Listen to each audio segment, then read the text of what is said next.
आपने गोपीनाथ साहब को 5 साल के लिए जिताया था। आज कांग्रेस हमारे सामने झूठे वायदे कर कर तेलंगाना के लोगों को धोखा देकर, हम उर्दू में एक बात सुनते थे पेकू पेकू बोल के, वो रेवंत रेड्डी पेकू है। उन्होंने इलेक्शन से पहले 7 गारंटी दी है हमें, 420 वायदे किए हैं, एक भी वायदा पूरा नहीं किए। एक बस फ्री दी गई हमारे बहनों के लिए, मगर उनके शोहर से डबल किराया वसूल किया गया। आज बहुत से स्कीम देख रहे हैं, हमारे बहनों को 2500 रुपए पेंशन, कहां गया पेंशन? रेवंत रेड्डी से पूछना चाहता हूं, धोखा देकर चीफ मिनिस्टर बनते हैं, धोखेबाज चीफ मिनिस्टर कभी भी हमारी तेलंगाना को तरक्की नहीं दे सकते।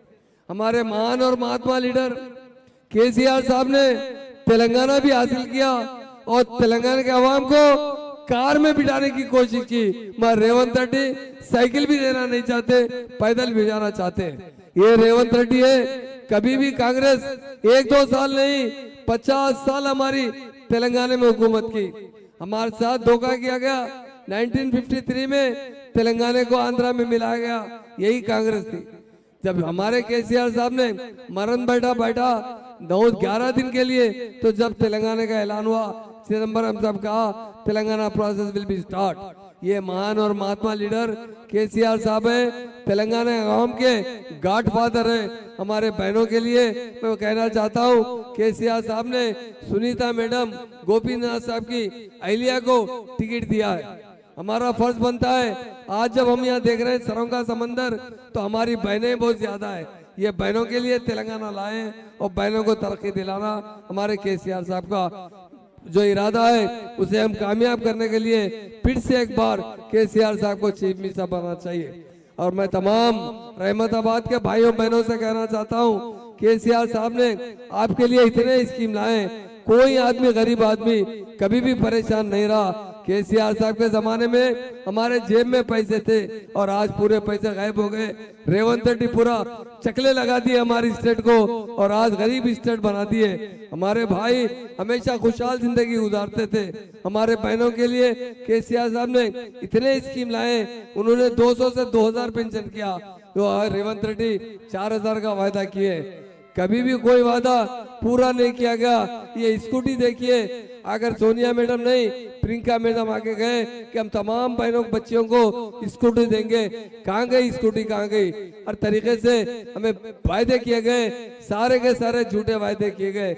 आज हमें उनसे बदले लाना चाहिए। आज खास तौर से मेरे बहनों से मैं यही गुजारिश करता हूँ, आपकी बहन सुनीता मैडम को भारी मेजॉरिटी से जिताइए। अगर आप यहाँ से बीआरएस पार्टी को जिताएंगे, ये गुलाबी खंडवे को जिताएंगे, तो हमसे जो वायदे झूठे वायदे किए उसे अमलावरी करना पड़ेगा। तमाम वायदे हम दिला कर रहेंगे। ये हमारे महान लीडर केसीआर साहब एक महान इंसान है और केटी रामाराव एक डायनामिक लीडर है, अभी कुछ देर में आएंगे, आपको बताएंगे कि कितने वायदे रेवंत रेड्डी ने किया है। रेवंत रेड्डी हर एक के साथ कोई इंसान नहीं छूटा, हर एक को वायदे किए गए, बस सारे के सारे झूठे वायदे किए। कर्नाटक में जीतने के बाद इसी वायदों से जीता है, तेलंगाना में भी जीत हासिल किए, मगर ये जीत 2 साल के अंदर पता चल गया ये झूठे वायदे कब तक चलेंगे। झूठ बोलना आसान है, अमल करना बहुत मुश्किल है। हमारी बहनों के लिए किसी किस्म की स्कीम नहीं लाई गई। केसीआर साहब ने हर तरीके से हमारे बहनों को और हमारी बहन को केसीआर किट दिया जाता था डिलीवरी के बाद, कहाँ गया वो किट? कभी उन्हें कोई मदद नहीं की गई। आज तमाम के तमाम स्कीम जो केसीआर साहब ने इम्प्लीमेंट किया था, शादी मुबारक पर 1 तोला सोना देने का वायदा किया, वो भी झूठा वायदा कर कर असल पैसे भी नहीं दिए जा रहे। केसीआर साहब 1 लाख रुपए SC ST BC माइनॉरिटी और ब्राह्मण भी रहो, गरीब हर के घर में जब शादी होती थी तो 1 लाख रुपए दिए जाते थे। मैं तमाम मेरे भाइयों से, मेरे बहनों से हाथ जोड़ के अपील करना चाहता हूँ, ये कार के निशान को उड़ दीजिए, यही आपका मुस्तकबिल रोशन कर सकती है। ये रेवंत रेड्डी कांग्रेस यहाँ 50 साल हुकूमत की है, कभी भी हमारे भाइयों हमारे बहनों के बारे में, डेवलपमेंट के बारे में कभी नहीं सोचा। अगर सोचने वाले कोई महान लीडर है वो केसीआर साहब है। आज हम देख रहे हैं 50 स्कीम यहाँ पर आपको दिखाया जा रहा है। हर जगह हमारे साथ धोखा किया गया, सारे आवाम के साथ धोखा किया गया, हमारे किसानों के साथ धोखा किया गया, हमारे नौजवानों के साथ धोखा किया गया, हमारे SC ST बहनों के साथ, माइनॉरिटी भाइयों बहनों के साथ, हर एक को झूठे झूठे वादे कर कर वोट हासिल किया गया। इख्तिदार पर आने के बाद सारे लोगों के साथ धोखा किया गया। आज हमें बदला लेने का एक मौका मिला है। हमें दुख भी है, हमारे हरदिल अजीज MLA साहब का देहांत पर हमें बहुत दुख का इजहार है, पर हमारी बहन को जिताना हमारा फर्ज बनता है। मैं तमाम भाइयों और बहनों से कहता हूं, हमारे गोपीनाथ साहब की अहलिया सुनीता मैडम को भारी मेजॉरिटी से जिताइए। कांग्रेस की मुकम्मल जमानत जब्त होना चाहिए। आज हर एग्जिट पोल में हमें 80% जीत बताया जा रहा है। यकीनन हमारे भाइयों बहनों को देखकर हम यकीन से कहते हैं, हमारे कायदीन भी यहाँ पर मौजूद है, हम 100% दावे के साथ कहते हैं कि जहाँ हमारे बहनें साथ देती है ना, वो यकीनन हमें कामयाबी मिलती है। मैं तमाम बहनों का दिल की गहराई से शुक्रिया अदा करता हूँ। आज यहाँ सिरों का समंदर है, ये बता रहा है कि हम KCR साहब के साथ है, गुलाबी खड़वे के साथ है और KCR साहब की कार को जिताएंगे और बड़ी मेजॉरिटी से जिताएंगे। मैं तमाम मेरे भाइयों बहनों से यही अपील करना चाहता हूँ कि कांग्रेस की जमानत नहीं बचना चाहिए, इतनी बुरी तरह से शिकस्त होना चाहिए, क्योंकि झूठ बोलने वाले को तेलंगाना में कहीं भी इज्जत नहीं है। और ये चीफ मिनिस्टर एक झूठा चीफ मिनिस्टर है। एक तरफ बीजेपी की पॉलिसी पर चलते हैं, दूसरी तरफ मोदी साहब को अपने बड़े भाई कहते हैं, और एक तरफ है कि राहुल गांधी साहब मोदी साहब को तरह तरह के बातें करते हैं। ये कभी भी इनकी जो पॉलिसी है, डोगली पॉलिसी, ये इस तेलंगाना को बर्बाद कर रही है।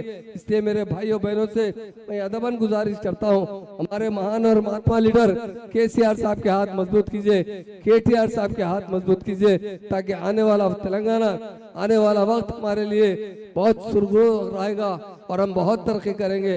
मगर ऐसे कांग्रेस के हाथ में जो ऑलरेडी 50 साल हमारी स्टेट में हुकूमत कर चुके हैं, उनको हम क्या देखेंगे?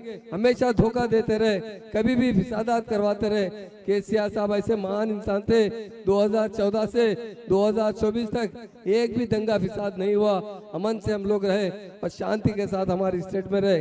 और हमारी स्टेट की तरक्की, पर इनकम इंडिया में नंबर 1 लाने वाले कोई महान और महात्मा लीडर KCR साहब है। KTR साहब अभी कुछ देर में आएंगे, आप लोगों को एड्रेस करेंगे। यकीनन वो भी बहुत जबरदस्त चमकते सितारे हैं। जितने चीफ मिनिस्टर्स हैं हमारे हिंदुस्तान में, उन तमाम के बच्चों को देख लीजिए और KTR साहब को देख लीजिए।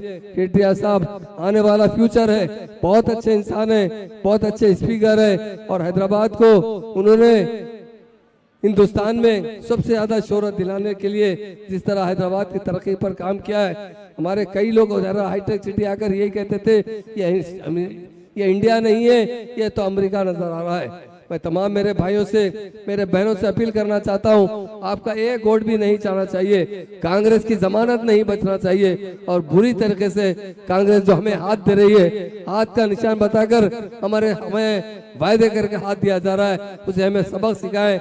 यही मैं तमाम मेरे भाइयों बहनों से गुजारिश करता हूं कि कार के निशान को वोट डालकर सुनीता मैडम को भारी मेजॉरिटी से जिताइए। आपकी जीत है, हमारी बहनों की जीत है, हमारी बहन को जिताना चाहिए। गोपीनाथ साहब भी बहुत अच्छे MLA थे, आज वो नहीं रहे हमारे बीच में, पर उनकी अहलिया को आगे बढ़ाकर यकीन से हम काम करते हुए जोबली हिल को तरक्की दिलाएंगे और आने वाले वक्त में हमारी हुकूमत कायम होगी। इसलिए मैं तमाम भाइयों बहनों आज इस प्रोग्राम में आए सबका फर्दन शुक्रिया अदा करता हूँ। फिर एक बार अपील करता हूँ, झूठों को मंजिल तक पहुंचाना चाहिए, झूठे को, यकीनन झूठ बोलने वाले को हमेशा हम हकालना चाहिए, हमारी स्टेट से हकालना चाहिए। यही कहते हुए मैं आपसे गुजारिश करता हूं, और गंगा जमुना तहजीब को फरोग दीजिए। हम प्यार और मोहब्बत से रहते हुए तेलंगाना को तरक्की दिलाएंगे और KCR साहब के हाथ मजबूत कीजिए। यही मेरी भाइयों बहनों से अपील है। यही बात कहते हुए मैं आपसे रुखसत होता हूँ। जय तेलंगाना, जय जय तेलंगाना।